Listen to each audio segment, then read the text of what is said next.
Lamukas, lamukas.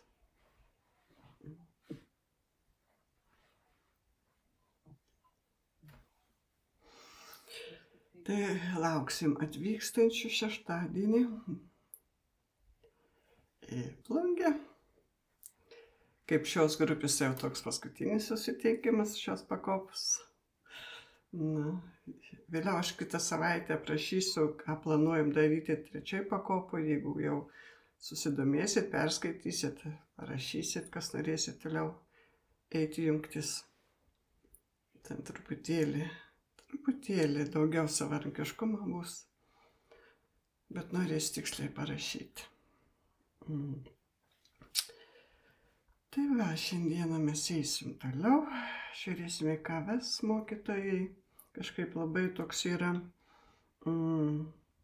vasario 1 toks kaip pokytis visumoj. Suprantu, kad kūrėjas labai džiaugiasi, kad pagaliau yra sukurta ta didžioji sąmonė, skleista ir jis labai dabar dėmesį skiria į žemišką aplinką. Ir matysim, ar palies šiandieną įtekėjimo pokyčio į jūsų kasdienybę, į tą aplinką, kuri nepriklauso nuo jūsų. Matysim. Į ką ves, aš tik noriu pasakyti truputėlį vėl savo patirtim pasidalinti. Mokytojai čia jie pasakė, būtent prieš vasario mėnesį, kad nauji stipresni dalykai, ne tik stipresni, bet matyt, kuriems reikės daug naujos įkrovos, jie prasideda lapkritį. Ir aš klausiau tada, kodėl. Na, jis sakė, reikia laiko, kad viskas tiesiog susistyguotų, visas naujumas. Bet kita vertus yra dar viena priežastis, kodėl tam reikia laiko. Ir aš noriu, kad ir jūs į tai atkreiptumėte dėmesį. Mūsų ląstelės atsinaujina, tiesiog kiekvienas žmogaus ląstelės nuolat atsinaujina. Ir jos, aišku, įneša tą naujus kodus dėsnių, principų kodus, pagal kuriuos mes turim gyventi. Kadangi per mūsų tą vidinį sąmonės kanalą ateina ateities energijos, ateities dėsniai, jie ir mūsų kūnas kinta, atsinaujina ir jie turėtų įsitvirtinti tose ląstelėse. Bet mūsų pačių gyvenimas, mūsų įpročiai, mūsų elgsena, ji visiškai nesusiderina su tuo naujumu. Ir kūnas užlūžta. Stipriai kūnas užlūžta. Pradeda, net nesugalvosiu kokiom sritim, pradeda kūnas užlūžinėti. Tai ir šiomis dienomis tas mano kūnas labai užlūžinėja. Ir aš supratau, kad tiesiog yra dalykų, kuriuos žinai, kad reikia daryti, bet nedarai. Tarkim, reikia gyventi su teigiamom mintim. Ar tikrai visur visados dominuoja teigiama mintis? Nu, ne visados. Ne tai, kad čia mums reikėtų labai jau čia šypsotis, su begalinė meilė vaikščioti aplink, bet iš principo prastuose reikaluose, reakcijose, vertinime, ant kiek yra to pozityvumo, ant kiek yra to normaliai mąstymo, kad gali būti gerai. Nebūtinai, kad gali būti tik blogai, kad reakcija į mus yra tik bloga. Ne, tai reikia, tas toks yra tarsi ugdymas nuolatinis savęs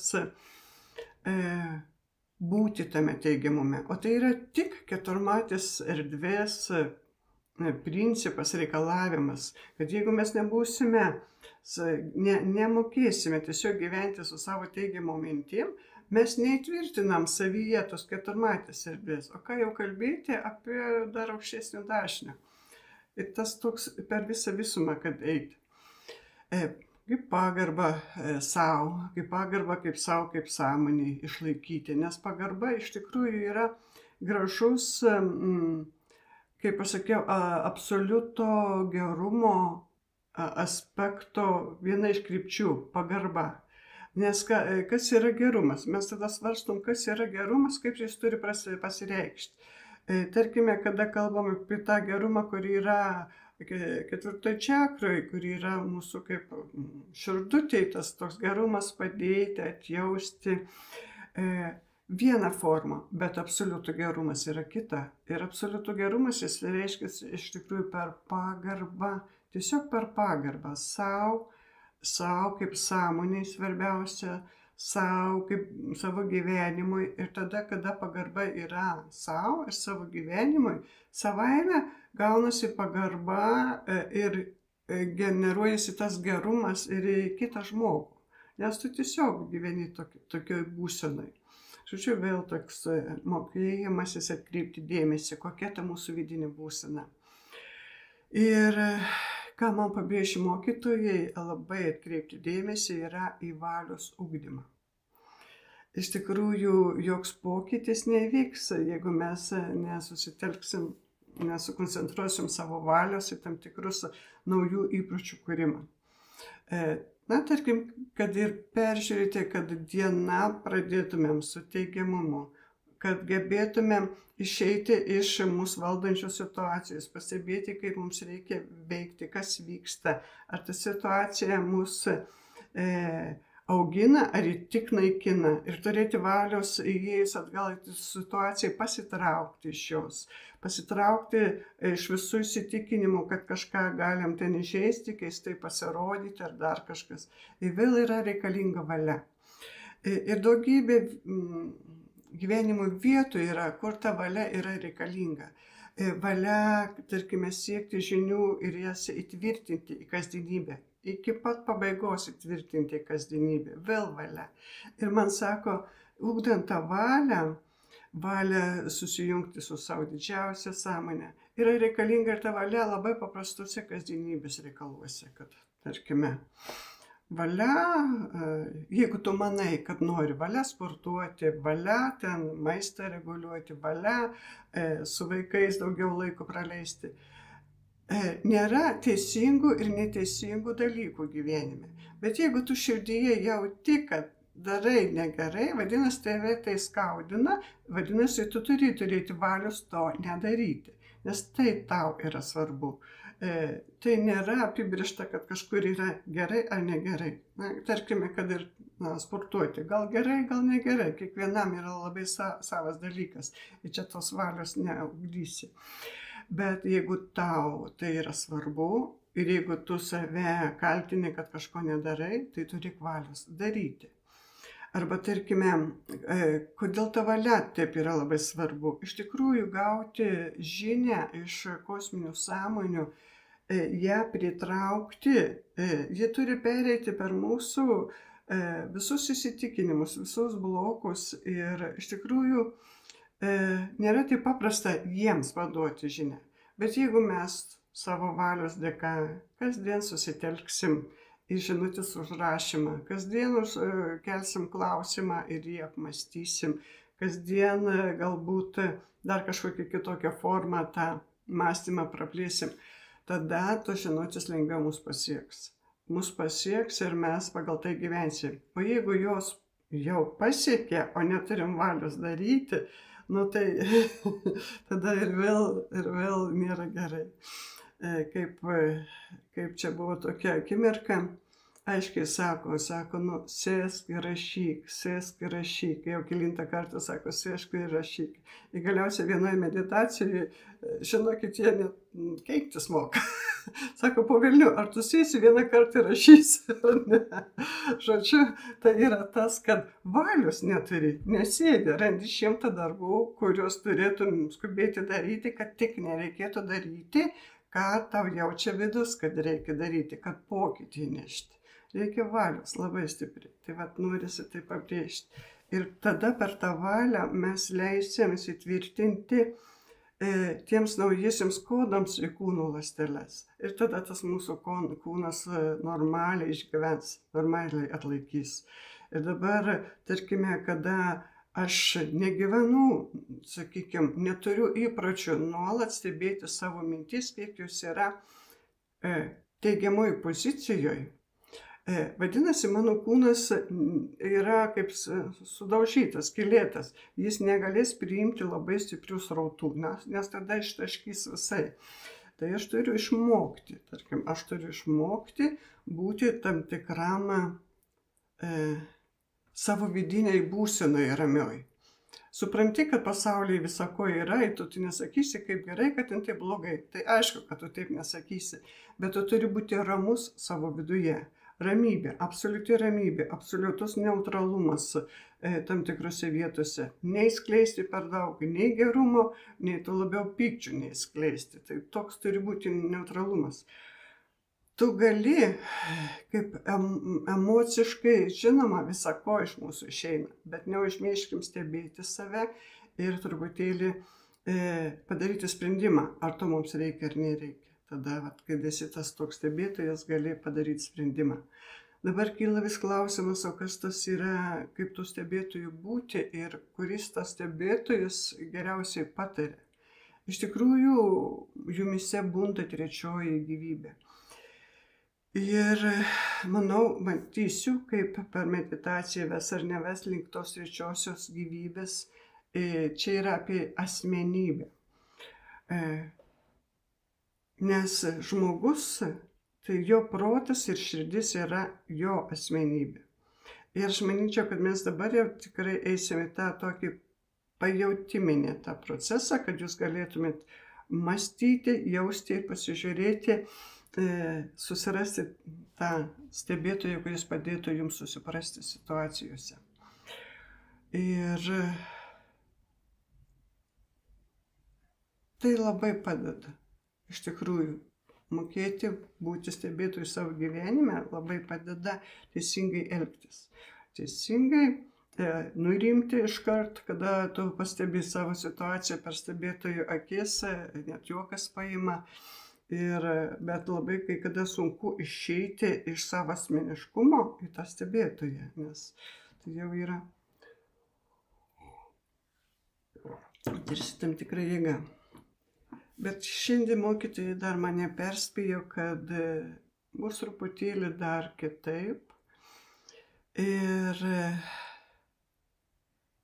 norės iš tikrųjų įvesti jūs į tą pojūtį, kad jūs pirmiausiai, na gerai, atsipalaiduojam, einam iš karto į tą vidinį pajautimą, kad jūs galėtumėt analizuoti savo pojūčius.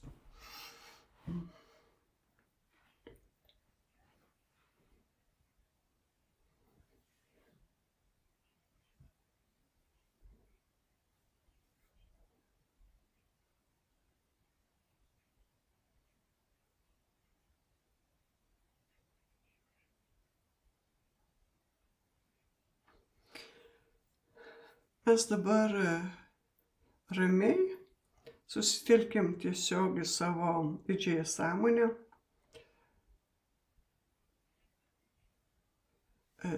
Nesvarstykit, neanalizuokit tiksliai, kaip suprasti tą didžiąją sąmonę, kuri ten ar Korėja, ar absoliutą, tiesiog į didžiąją sąmonę.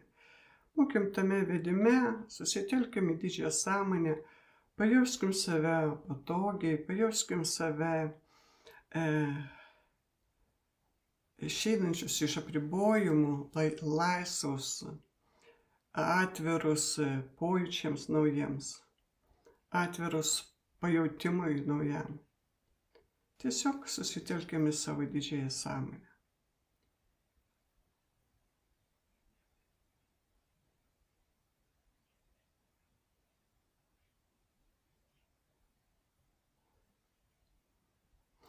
Ir dabar būnant didžiojoje sąmonėje, mes pamėginkime pajausti, ar mūsų fizinis kūnas, ar aš čia esantis žemėje, vis tik turiu tą ryšį su didžiąja sąmonė. Nežiūrint į tai, kad susitelkim ir lygu jaučiamės ją, bet ar yra ir kūno ryšys su didžiąja sąmonė.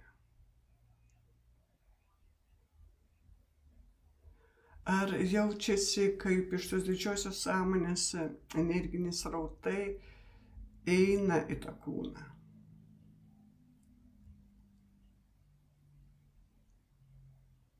Ar jie įtakoja mūsų gyvenimą.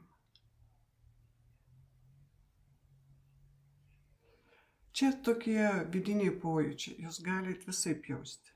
Jūs galite jausti, kad absoliučiai didžioji sąmonė yra kaip debesys kažkur atitolusi nuo kūno, o galite jūs ir jausti, kaip ateina energijos iš jos, o galite jausti, kad tiesiog esate tą didžiąją sąmonę.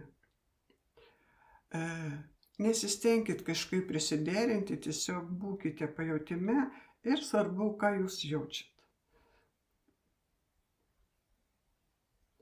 Nes viskas visados yra gerai. Ir visados viskas eina savo laiku.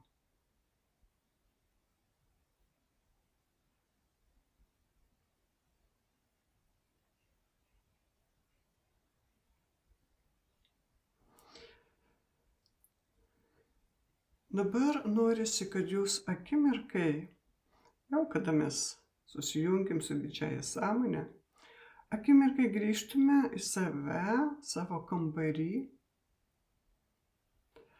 ir pajaustumėm, sakykime, toje šviesoje didžiosios sąmonės. Kas aš esu, tiesiog kaip aš save jaučiu. Ta, kurį tikrai myliu, ta, kurį identifikuoju kaip tikrai save. Čia nereikia susilieti nei su tom išmintingom mintim, nieko. Tiesiog ta, kur tu laikai tikrai savimi.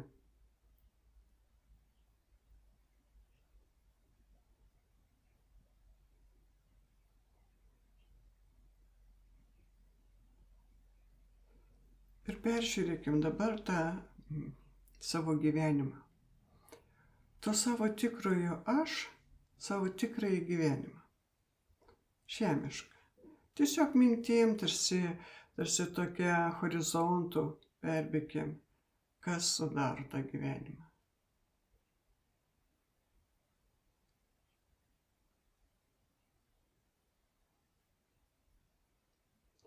Žinoma, kad yra dalykų, kurie jūs džiugina ir dalykų, kurie truputėlį sudėtingiau einasi, bet tai yra mūsų gyvenimas. Ir yra tai mano tikrojo aš gyvenimas.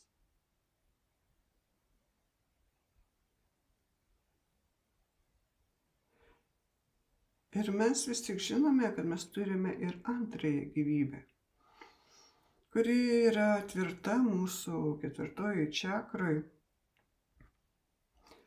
ir kuri tikriausiai kai kada išjausta, kai kada visiškai pamiršta, gal net ir paneigta. Ir norisi atkreipti dabar dėmesį į savo antrąją gyvybę.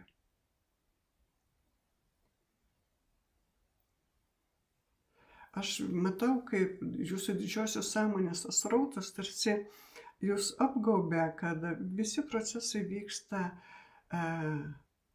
didžiosios sąmonės sukurtam tokiam saugiam cilindre.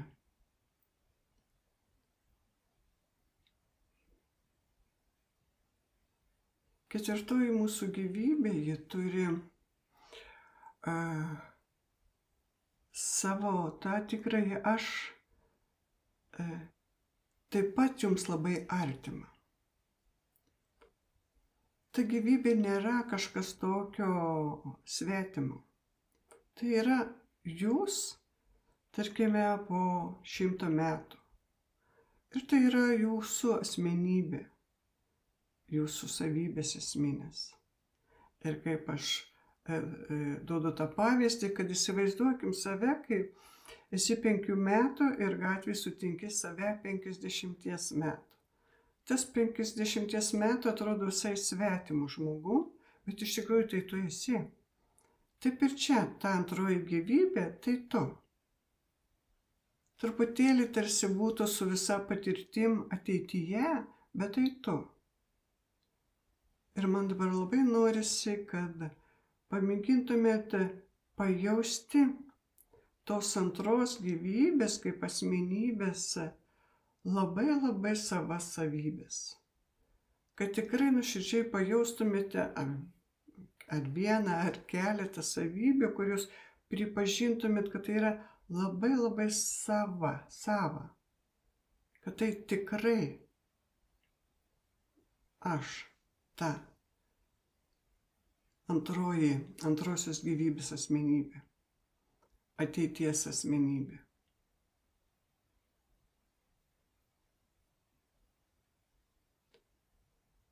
Tiesiog peržiūrėkite jausmus, kurie rezonuoja. Gal tai yra ramybė, gal tai yra meilės jausmas, gal tai yra tam tikra šiluma. Žodžiu, norisi, kad jūs rastumėte atgarsį. Tikrai ne mintimis, bet širdim rastumėt atgarsį ar sąskambį su savo tą antrąją gyvybę. Čia vėl nereikia telktis išminties, čia reikia pojūčių. Ką tikrai jauti.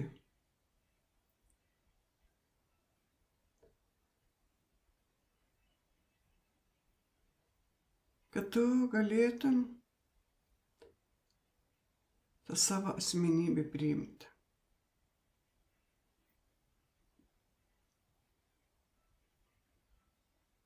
Ir šioje vietoje, žinoma, mes prie to proceso dar grįšime, bet man mokytojai parekomendavo pažiūrėti jums. Mes pajutėm savo pirmąją gyvybę, savo gyvenimą. Ir dabar, kada mes norime susilieti su antrąja gyvybė, su jos dėsniais, su jos atskleidžiamom galimybėm ir gebėjimais, mes vis tik turime pajausti, ar esame pajėgus atsisakyti prisirišimo prie to, kad turim šią akimirką. Tiesiog pasitikrinti. Čia šioje vietoje nepasiduoda jokia energija, kad būtų pokytis, kad jūs turėtumėte atsirišti. Čia norisi, kad jūs tiesiog pajaustumėte, kiek dar yra daugybė prisirišimų. Tarkim, šiandieną jums mokytojai imtų ir pasakytų, atsisakyk visa ko. Tikrai nekalbu apie šeimą, apie jūsų mylinčius žmonės, kurie yra šalia, bet apie jūsų įpročius, apie jūsų siekiamybės, apie jūsų, tarkime, tam tikras veiklas, tam tikras, kur jaučiate svarbus.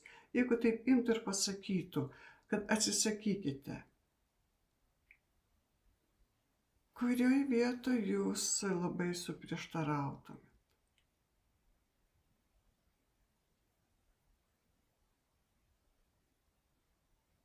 Ir tada, jeigu jums pavyks prisiminti tą akimirką, pagalvokite, o kodėl? Ar tai yra susijęta su troškimu, ar tai yra susijęta su labai įdėtų didžiuliu darbu, ar tai yra susijęta su kažkokiu tai susireikšminimu? Kodėl tai yra svarbu? Ir ar tu galėtum tai paleisti? Čia yra tik apmąstymams skirta idėja, kad galėtumėt save pajausti ir patirti, kas iš tikrųjų yra, kiek stipriai esat prisirišę, tarkim, prie kai kurių dalykų. Ir kad kai tu tikrai pajauti ir pastebi tą prisirišimą, tu supranti, kad būtent į tą įvykį arba tiesiog į tą prisirišimą, kurį tu labai laikai tokiu svarbiu, tvirtu, tu neįleisi naujos minties. Atmuši tą mintį, net nespėjęs priimti, net nespėjęs pamastyti. Tad ir vėl reikia iškelt klausimą, ar tikrai nori, tarkime, būti tame lauke, gyvenimo toj srity ir dar ten save patirti, išbandyti, manai, kad tikrai dar nėra daug ko patirta. Ar vis tik tai yra tik įprotis būti tame ir jau laikas būtų atsiverti visiškai kitom bangom, kitom idėjom. Ir kaip sakiau, vėl yra abu variantai teisingi. Jeigu tu manai, kad tu padarai didžiulį įdirbį ir tau vedėsi nauji dalykai, tu juose nori būti, patirti, stebėti ir žinoti, kad tame taške tu sieki apsisprendęs tiksliai tai patirti, tai yra viskas puiku. Bet jeigu tu pastebėjai, kad tai yra tik automatinis prisirišimas, kuris nebeneša jokios naudos, kuris tavęs nebeugdo, tada būtų laikas to atsisakyti ir pasižiūrėti, kaip naujai galėtų tekėti kūrybinė energija per tavo gyvenimą. Nes kūrybinė energija gali nebeturėti kas veikti. Jeigu tu labai prisirišęs prie tam tikrų savo veiklų, darbų, bet jau ten nuolat vyksta vis tas pats, ir tu kaip sąmonė jokios patirties nebegauni, vadinasi, tu neišnaudoji laiko savo kūrybiniai energijai tau pasiūlyti naujų galimybių.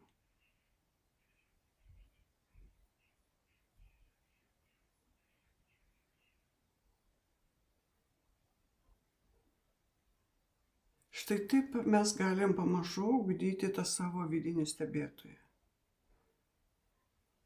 Kada gyveni, tiesiog gyveni, atrodo, yra taip, kaip yra, prisiderini, veiki, o ateina akimirka, kada tu gali pasižiūrėti, ar iš tikrųjų to tau dar reikia. Galbūt gali patirti kažką naujo, tai yra tavo gyvenimas. Kad ir 100 metų, bet jis turi ribą.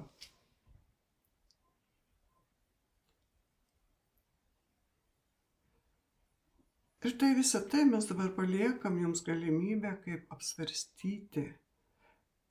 Žinoma, tą akimirką, kada kėliau klausimą, tai ar sunku paleisti prisirišimus, iš tikrųjų gali sukilti daug įvairiausių neigiamų emocijų. Nes tas situacijas yra apgaubusios jūsų minčių ir jausmų egregorai, kurie jokių būdų nenori, tarkim, jūsų paleisti. Ir jie tada gali sukelt pyktį, jie gali sukelt pasipriešinimą, jie gali sukelt baimę, ar kad kažkas bus nesaugu ir blogai. Bet palauk, tugi gebi rinktis tikėjimą kūrėjų. Tugi turi parodyti vietoj, kaip tu tikrai tiki kūrėjų.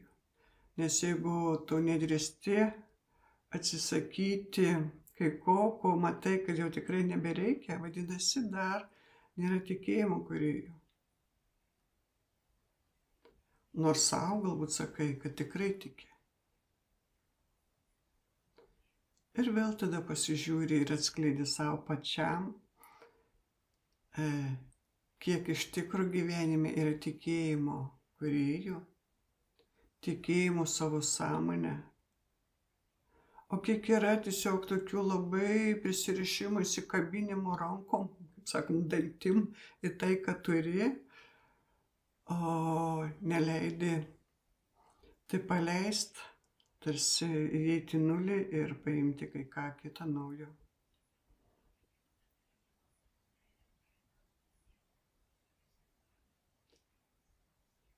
O be to paleidimo neateina naujumas. Ir tas paleidimas tai gali būti labai plačiai suvokimas. Kada tu paleidi tiesiog savo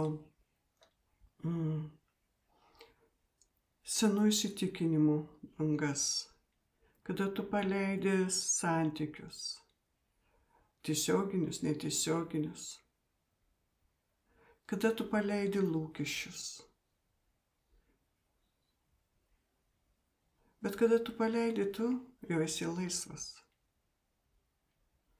Tai yra labai graži vidinė būsena, vidinės laisvės. Ir žinoma, mėgausies tą laisvę tada, kada tavyje bus tikėjimas. Nes kita vertus tada gali atsirasti baimė ir visą tą gražią akimirką sužlugdyti.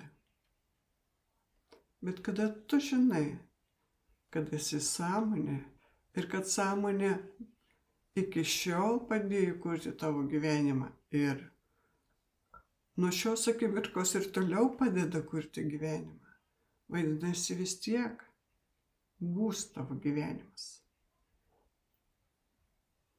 Tik jis gali būti kintantis.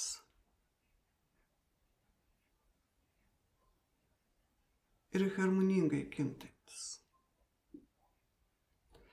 Kada prisimi atsakomybę, tą gėrį, naujumą, laisvę priimti, bet kartu ir priderinti savo elgseną prie to, kad harmonija būtų.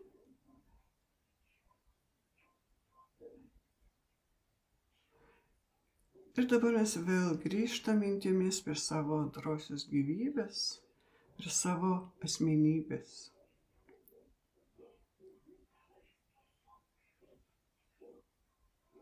Pajuskime, ar toje antroje asmenybėje bunda kūrybiškumas, ar bunda džiaugsmas.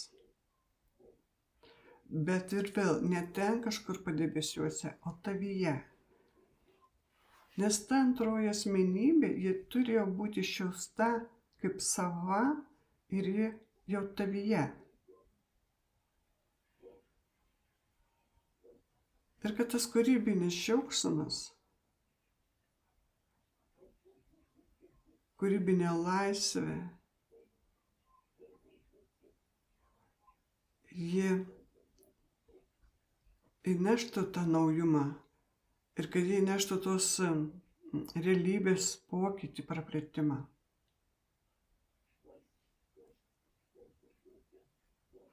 Ir dabar norėtųsi toje antroje gyvybėje, antroje asmenybėje, save išjaučiant, vėl apžvelgti savo galimą gyvenimą. At horizontą savo galimą gyvenimą. Galbūt įvykiai matysis, gal ne, bet gal bus jausmas. Ar jis skiriasi nuo tų pirminio jausmo?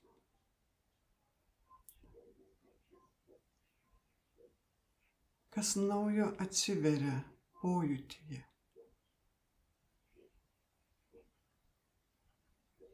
Gal daugiau tos vidinės ramybės?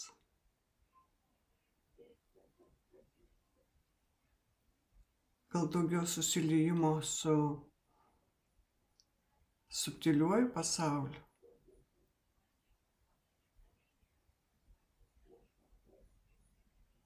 Gal laisvesnė mintis.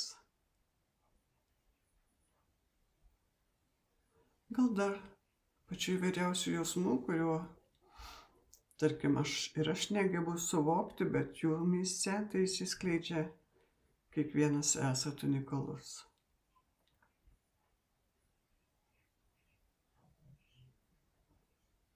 Ir pamėginkite tarsi tą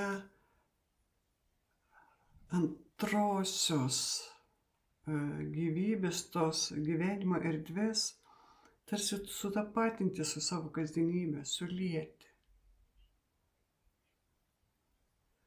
Kad jūsų lengvumo būsena, vidinio tokio lengvumo būsena būtų jumyse nuolat.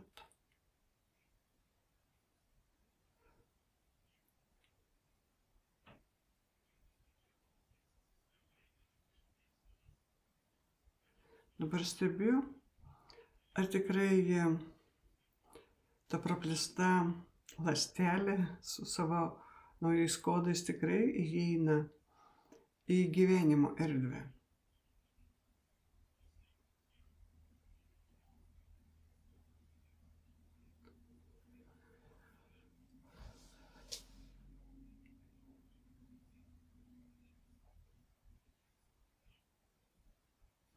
Jie įsilieja ir atrodo, kad toj pirmosios mūsų gyvybės, ta gyvenimo erdvė truputėlį taip kaip tarsi sugeria, neleidžia įsiskleisti normaliai tam naujam gyvenimo laukui. Tai dabar pabandysime įnešti pokytį per jūsų jumise esantį šviesos diodą.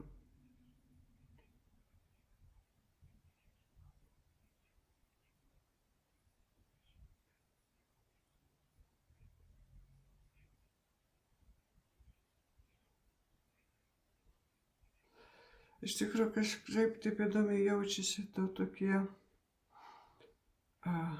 poliai.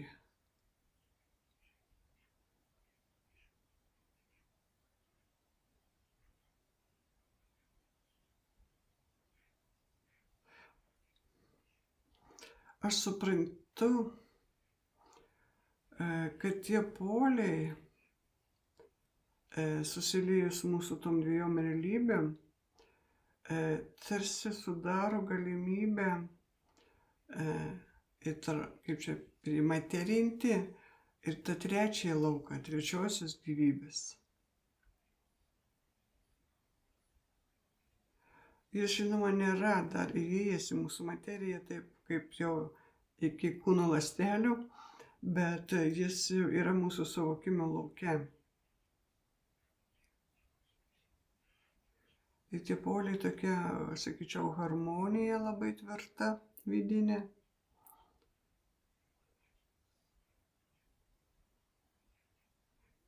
Ir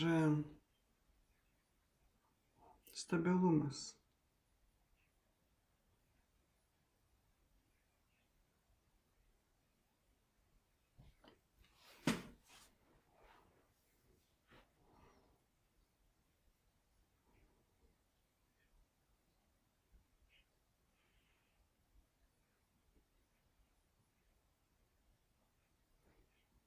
Tai trečiosios gyvybės erdvei prabudinti ar kaip čia suteikti jėgos, tai reikės laiko.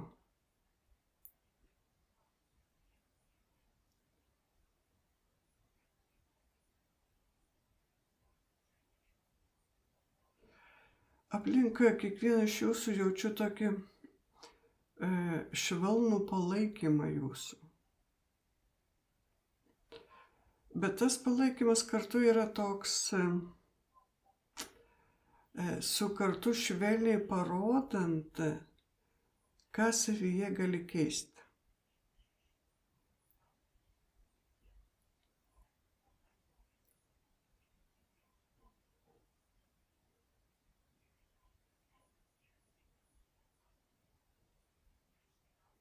Taip norisi nešti daugiau drąsos.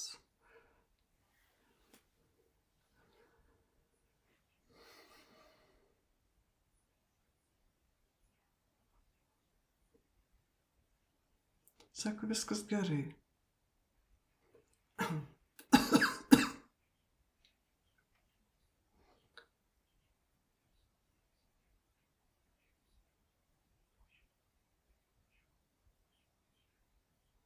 Tas, sako, švelnumas, kuris kaip įeina per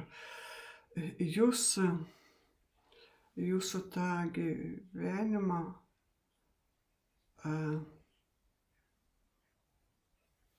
ne tai, kad gyvenimai, tą, sakykime, lauką, kada susilieja pirmoji realybė su antraja ir kada jungiasi ta trečioji realybė, tas švelnumas yra nauja substancija, nauja gyvenimo substancija. Ar dar naujo gyvenimo substancija. Jie tokia tikrai neatsiskleidžianti, tikrai dar nepažinta, bet jie taip ramiai įeina. Sako, mes leisim patirti kintantį tikėjimą. Žodžiai, tarkim, kintanti, ką reiškia tikėjimas.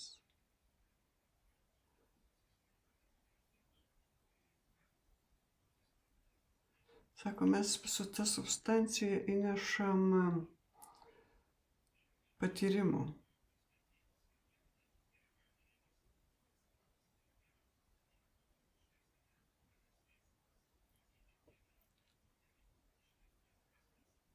Taip įdomiai, nes maniau, kad su šviesos diodu vis tik įvesim tą pokytį į aplinką gyvenimo, kur sakykime, nuo jūsų nepriklauso, bet nelabai kinta. Bet čia šiuo atveju nėra taip pats svarbiausias dalykas. Šiuo atveju siūlo jums patirti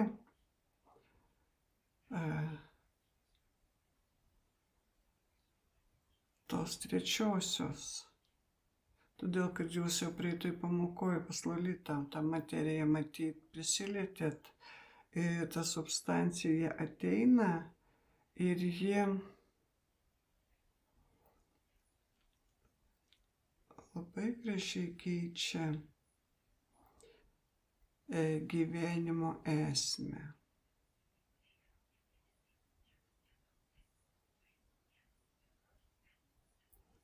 Bet su begaliniu atsargumu.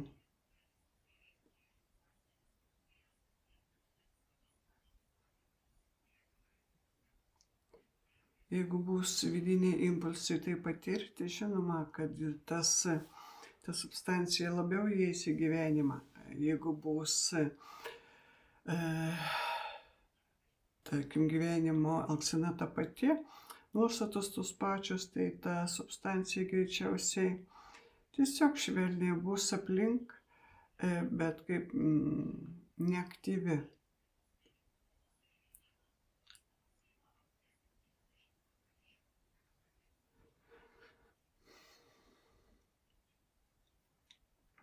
Sako, įeinant į gilias meditacijas, tikrai tą substanciją pajausit.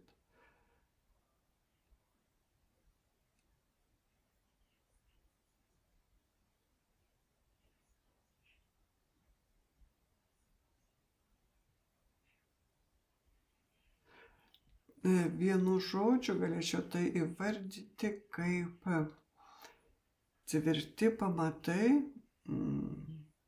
naujosios realybės. Ta substancija įeinanti. Jie kaip pati savęs neneša pokyčių energijos į jūsų gyvenimą, bet jį tvirtina jūsų naujasias pozicijas. Jį tvirtina,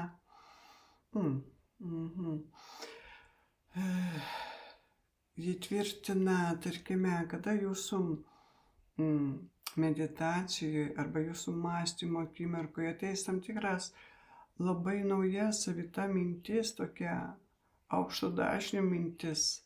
Ta substancija padės jai tapti materinę. Tai, sakyčiau, naujosios būties energija. Ji visiškai neveikianti, neaktyvi, kada tu esi tam tikro savo to 4 ar 5D gyvenime, bet ji gali labai gražiai pagauta tavo tą aukšto dažnio kūrybinę mintį ar jausmą, pojūtį iškart įmaterinti į tavo gyvenimą. Paversti tai tokia veiksne idėja.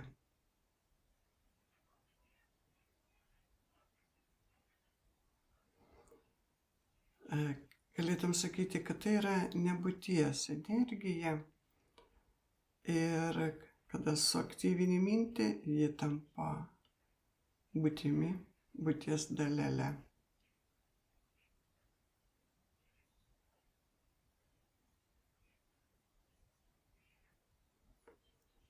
Tai yra labai labai tolimos ateities, sakykime, gyvenimo principų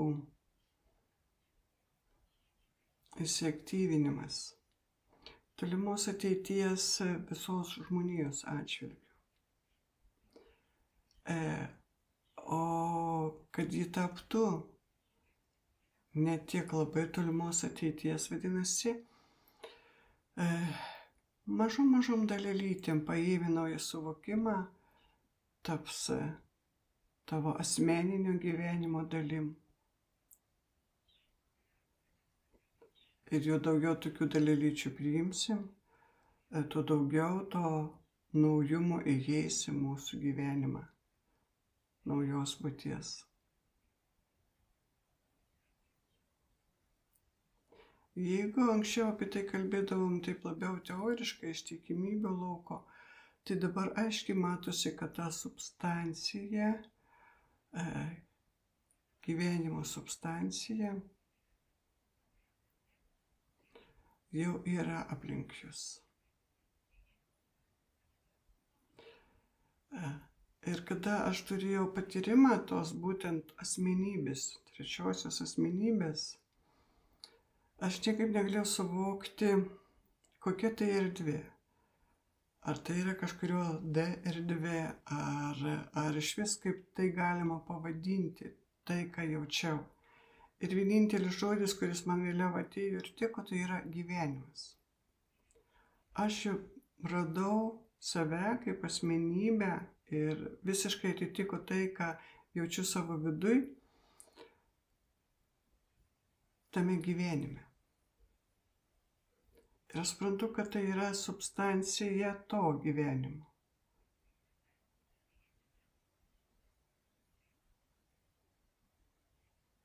Ir šis mūsų gyvenimas turi tam tikros kokybės substanciją, kurioje tie dėsniai yra įsitvirtinę, kurioje yra elgsenos modeliai įsitvirtinę. O čia yra kitokia ta substancija.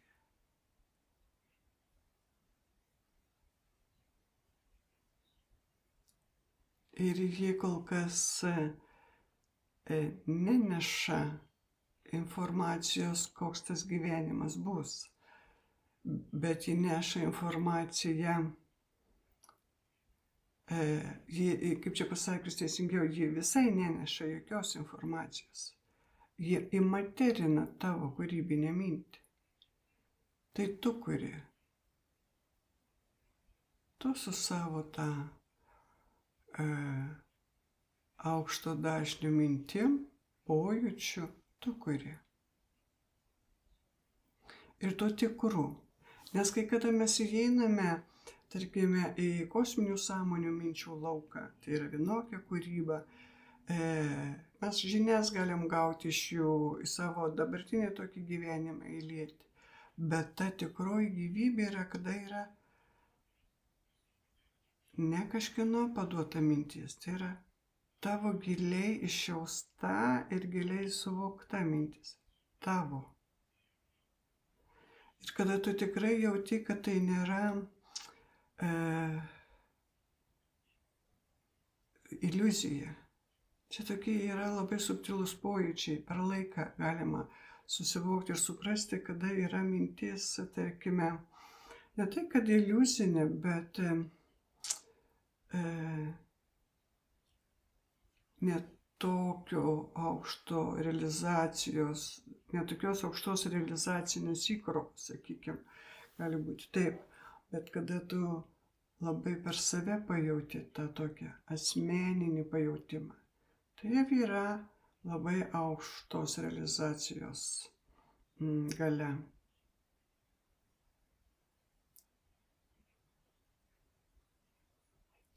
Tai štai jūs apgaubė tą substanciją ir ji tikrai įmaterins tos jūsų naujus pojūčius, išgyventus asmeninius.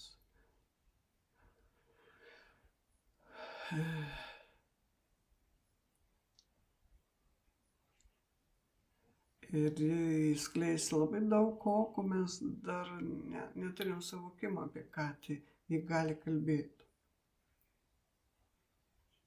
Ir visi, kaip aš suprantu, stiprioji jūsų jėga yra mąstymas.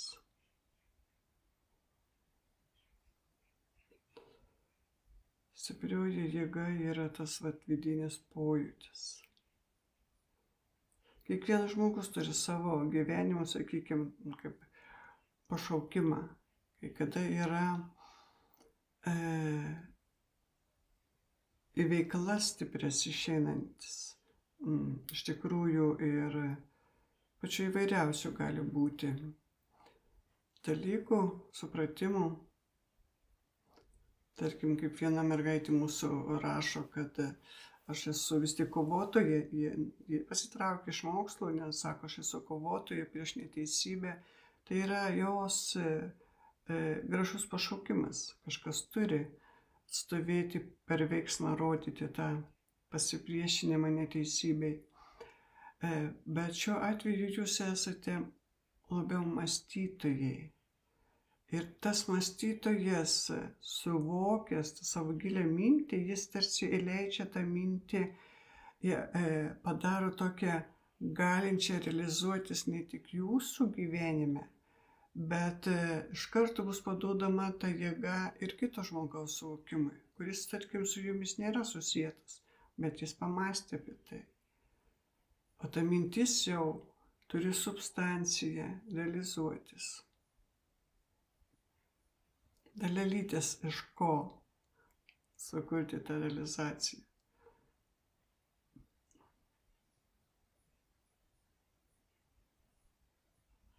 Galbūt ne veltui buvo ir ta pamoka apie ateities pasaulį pasižvalgyti. Ten mes buvom tik nuėję pasižvalgyti, kad būtų toks švelnus prisilietimas, ką gali reikšti ta substancija. Gyvenimas.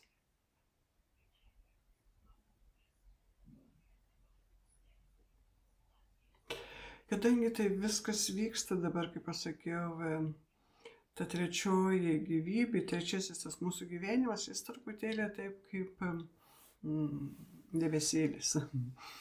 Dar sunku jame būti.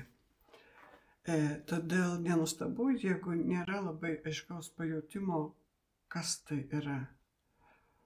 Bet mes tada dirbkime su tuom, kaip jautėm save antroji gyvybė. Kokios savybės. Ir tada tas stebėtojas, kuris padės mums tarsi stebėti, ar teisingai elgamės, tai yra ne kažkokios kitos kosminės sąmonės, bet aš pats tame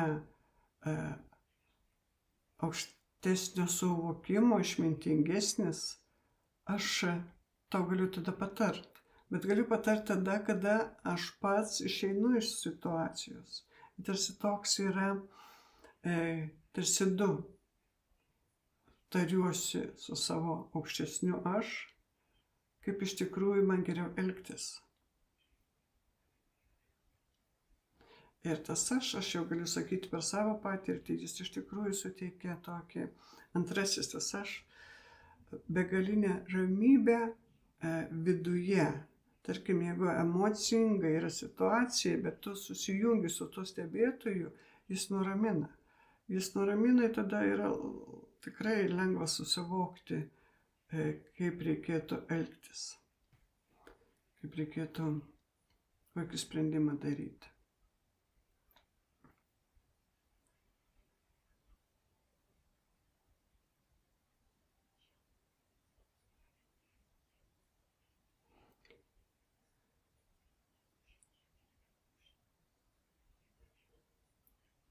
Ir kad mes galėtume tą substanciją, naują gyvenimą priimti save 100%, tai mes turime ir daryti tam tikrus veiksmus, kad galėtume tai priimti. Ir kaip jūs kiekvienas savo gyvenimą pažiūrėsit, kur kažko nenori daryti, bet žinot, jau pagal savo vidinį žinojimą, žinot, ką reikia daryti, tai daryti. O pagal aš savo asmeninį patirtį, tai va tas mano yra gebėjimas stebėti savo mintį ir reaguoti visą ką per tą aukštesnio dažnio mintį. Taip aš sugebėsiu pasiruošti priimti savo naują substanciją. Tai žodžiu, pasistebėkim, ką mes šiandieną galim padaryti. kad lengvai paprastai galėtume to tokį begalinę jėgą, begalinę galią priimti savo gyvenimą.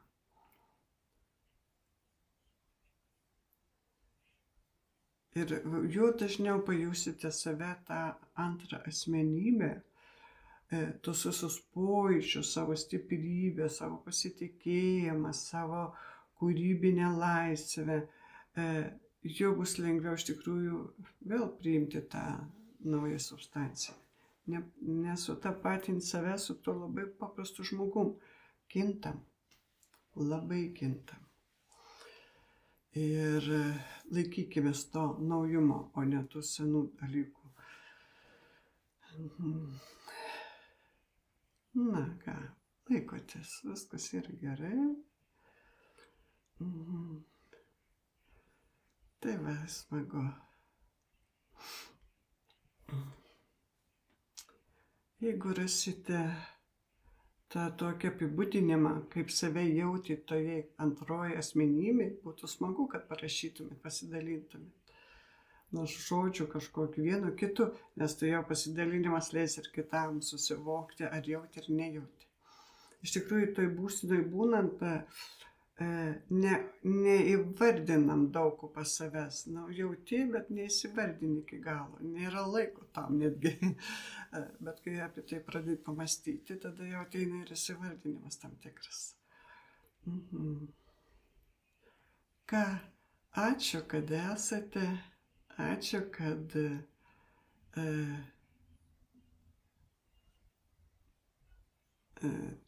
keičiat labai save. Ir kad galite tą naują substanciją priimti. Kągi, iki susimatymų savaitgalį. Okay.